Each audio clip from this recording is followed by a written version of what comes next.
Buonasera e ben ritrovati con l'informazione flash di New Sicilia, i principali titoli del pomeriggio. La Sicilia cresce più di tutte le regioni italiane. Secondo gli ultimi dati Istat, il PIL dell'isola segna un più 1,8% nel 2024, il valore più alto a livello nazionale. La Sicilia non è più un problema da risolvere, ma una risorsa per l'Italia, il commento del presidente della regione Renato Schifani.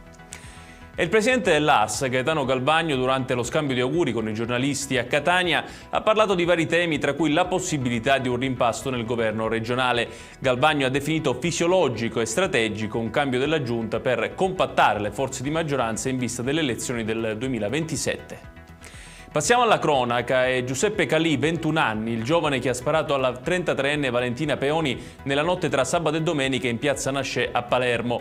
Durante l'interrogatorio il giovane ha raccontato di aver trovato il fucile in un cassonetto e che avrebbe imbracciato l'arma per farla vedere alla cugina quando sarebbe partito un colpo per errore.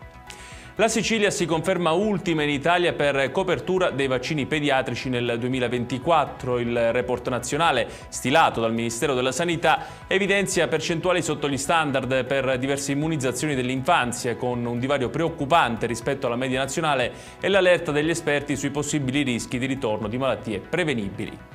Chiudiamo con il meteo. Sarà una vigilia di Natale all'insegna del sole su tutta la Sicilia. Nella giornata di domani tempo stabile con cieli sereni o poco nuvolosi su tutto il territorio regionale.